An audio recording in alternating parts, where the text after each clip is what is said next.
never believed in cursed places. Stories, sure. Folklores, maybe.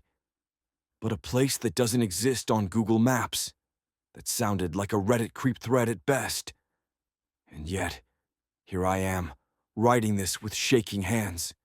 Because if someone finds this, they should know the truth. Raudpur was real. It started with a journal, my grandfather's, buried deep in a dusty trunk in our attic.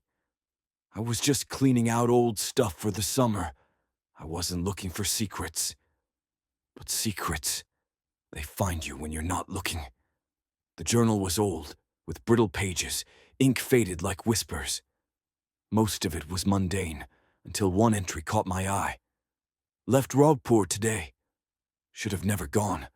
It doesn't forget. It doesn't forgive. Raudpur? I'd never heard of it. So, naturally, I Googled it. Nothing. Not even a suggestion. I asked my dad. He'd never heard of such a village. I even tried different spellings, satellite view, Reddit forums. Zilch, and that made it worse. Because now, I had to know. So I did something stupid. I planned a road trip. A man, my best friend, was in. He loved dark shit. Ria, the third in our little triangle, called it a haunted picnic and laughed it off. We packed light.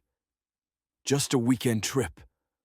2 bikes, some snacks, and the torn-out page of the journal, the one with a hand-drawn map to a place that didn't exist online. The road was fine at first. Lush trees, old signs, dusty paths. But the deeper we went, the quieter it got. No cars, no people, no animals. It was like the land itself had stopped breathing. GPS died a while back, network gone. But we kept going, tracing the map with our fingers, like kids chasing buried treasure. Then, we saw it. A crooked, rusted board half swallowed by weeds. Welcome to Raudpur, in flaking red paint.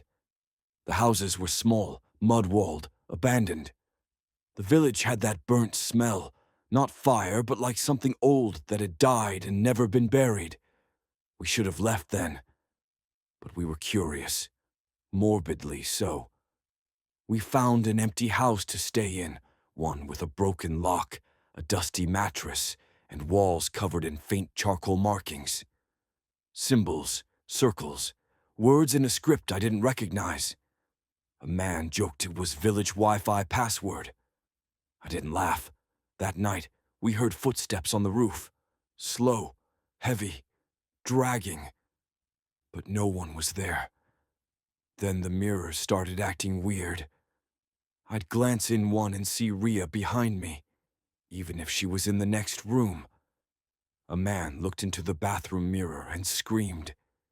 He said there was a 4th person staring back at him. There were only 3 of us. That's when I remembered my grandfather's entry. It doesn't forget.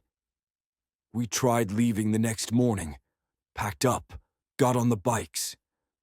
But no matter which road we took, we ended up back in Raudpur. The board would appear again. The trees repeated. Even the same black crow sat on the same branch each time. We were trapped. Ria stopped talking. She would just stare at the sky and whisper numbers. A man tried smashing the mirrors in the house. They bled. I'm not joking. The shards were warm and sticky, like skin. I read more of the journal, desperate for answers. One entry stood out. To leave Raudpur, someone must stay. A sacrifice. A soul for a soul. I didn't want to believe it. I couldn't. But when Ria disappeared one night, gone, without a trace, the village let us go. We didn't talk about it. We just rode in silence until network bars returned. But a man wasn't the same. Neither was I. He hung himself 3 days later.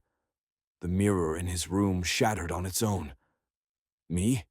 I moved cities. I don't use mirrors anymore. And I never, ever trust Google Maps.